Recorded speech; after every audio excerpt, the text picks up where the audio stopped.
Morning student. आज हम पढ़ेंगे कक्षा 8 कविता। कक्षा 8 कविता में हम पढ़ने वाले हैं पाठ 3।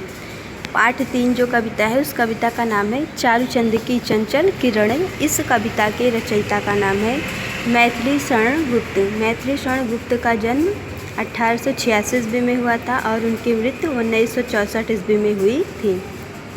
ये मैथिली शरण गुप्त का चित्र है। अब हम उनके जीवन परिचय के बारे में पढ़ेंगे। राष्ट्रकवि मैथिली शरण गुप्त का जन्म उत्तर प्रदेश के झांसी जिले के चिरगांव में हुआ था। कविता के संस्कार उन्हें अपने पिता से विरासत में मिले। हिंदी खड़ी बोली कविता के क्षेत्र में उनके काव्य को बहुत लोकप्रियता मिली। उनकी रचनाओं में राम भक्ति और राष्ट्रभक्ति की भावना अनेक रूपों में दिखाई देती है। साकेत, यशोधरा, विष्णुप्रिया, पंचवटी आदि उनकी प्रमुख कीर्तियाँ हैं। उन्हें भारत सरकार ने पद्म भूषण से सम्मानित किया था। प्रस्तुत काव्यांश पंचवटी से लिया गया है। इस कविता में चांदनी रात और प्रातःकाल के प्राकृतिक सौंदर्य का बड़ा ही मनमोहक चित्रण हुआ है।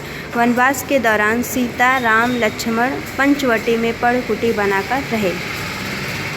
देखो इस कविता का टाइटल क्या है, चारुचंद की चंचल किरणें। इस कविता में कवि जो है वो प्रातः काल के प्राकृतिक सौंदर्य तथा चांदनी रात का वर्णन किया है। इस कविता में कवि कहना चाहता है कि जो प्राकृतिक वातावरण है उनके बारे में कवि ने वहाँ का दृश्य और वहाँ की सुंदरता का वर्णन किया है। इस कविता को मैथिली शरण गुप्त ने पंचवटी से लिया है। ये कविता को जो दृश्य देख रहे हो आप लोग, ये प्राकृतिक वातावरण का दृश्य है। ये दृश्य वहाँ का है जब राम को 14 वर्ष का वनवास हुआ था। जब राम वनवास गए थे तब वो वहाँ पे कुटी बना के रहते थे। उस कुटी के बाहर लक्ष्मण, ये जो पुरुष दिखाई दे रहा है ये लक्ष्मण है। ये वहाँ कुटी के बाहर ये वहाँ पे पहरा देते थे। इसके बाद हम कविता को पढ़ेंगे। चारुचंद की चंचल किरणें खेल रही हैं जलथल में, स्वच्छ चांदनी बिछी हुई है अवनी और अंबर तल में। पुलक प्रकट करती है धरती हरित तीरों की नोकों से, मानो झूम रहे हैं तरवी मंद पवन के झोंकों से।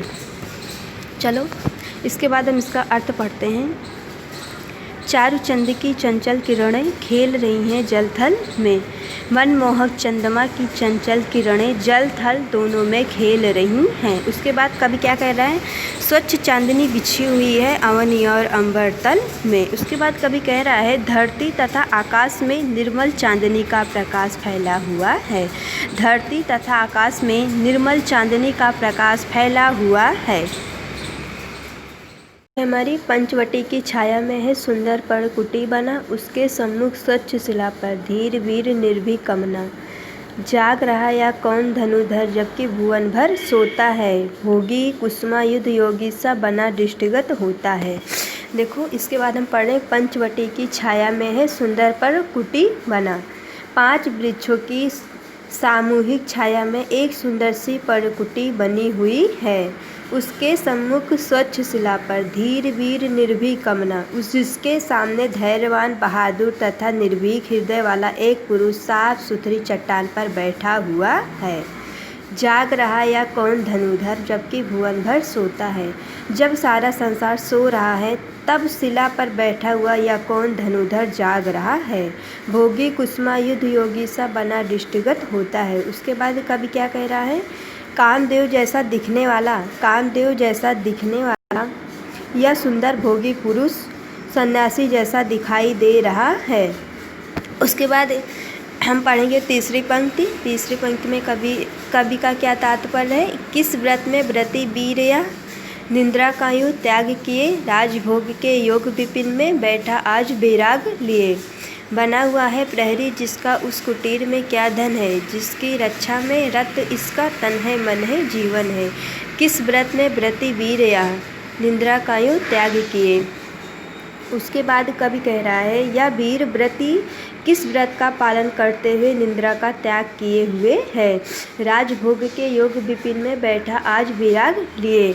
उसके बाद कवि क्या कह रहा है कि यह युवक तो राज सुख भोग करने के लायक है, फिर भी वैराग्य लेकर यह जंगल में क्यों बैठा हुआ है। बना हुआ है प्रहरी जिसका उस कुटीर में क्या धन है। जिस परकुटी का यह युवक रक्षक बना हुआ है, जिसकी रक्षा में रत इसका तन है मन है जीवन है। पता नहीं उसमें कौन सा धन रखा है जिसकी रक्षा में यह तन मन तथा जीवन से लगा है। उसके बाद कवि कह रहा है क्या है स्वच्छ चांदनी है, यह क्या है निस्तंभ निशा है, सुगंध सुमंद गंधवा निरानंद है कौन दिशा। क्या है, क्या ही स्वच्छ चांदनी है, या क्या है यह ही निस्तंभ निशा। यह निर्मल चांदनी बहुत ही सुंदर है, यह निर्मल चांदनी बहुत ही सुंदर है तथा रात भी बहुत सुंदर है स्वच्छ सुमंद गंधवा निरानंद है कौन दिशा। वह मंद मंद उन्मुक्त रूप से बह रही है, वह मंद मंद उन्मुक्त रूप से बह रही है और तथा कोई भी दिशा दुखी नहीं है, प्रत्येक दिशा प्रसन्न है। नट नटी के कार्यकलाप पर कितने एकांत भाव से, कितने शांत और चुपचाप। उसके बाद कवि के कहने का तात्पर्य है इस पंक्ति में बंद नहीं अब भी चलते हैं। नियत नटी के कार्यकलाप कि इस शांत रात में भी विधाता का कार्यकलाप नहीं रुकता है बल्कि चलता ही रहता है, पर कितने एकांत भाव से, कितने शांत और चुपचाप। वो क्रियाकलाप किस तरह चल रहे हैं, किंतु यह विधाता का कार्यकलाप चुपचाप तथा शांति से चलता रहता है। कैसा, चुपचाप और शांति से चलता रहता है।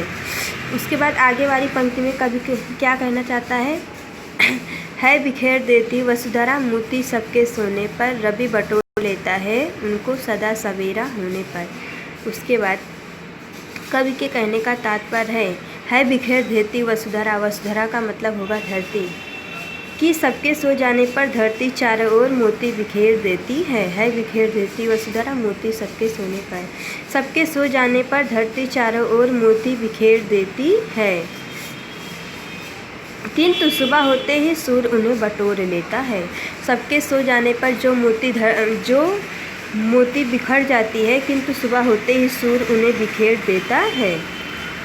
रवि बटोर लेता है उनको सदा सवेरा होने पर। रात के समय धरती पर दिखने वाली ओस की बूंदों को कवि ने मोती कहा है। कवि ने मोती किसे कहा है, रात के समय धरती पर दिखने वाली ओस की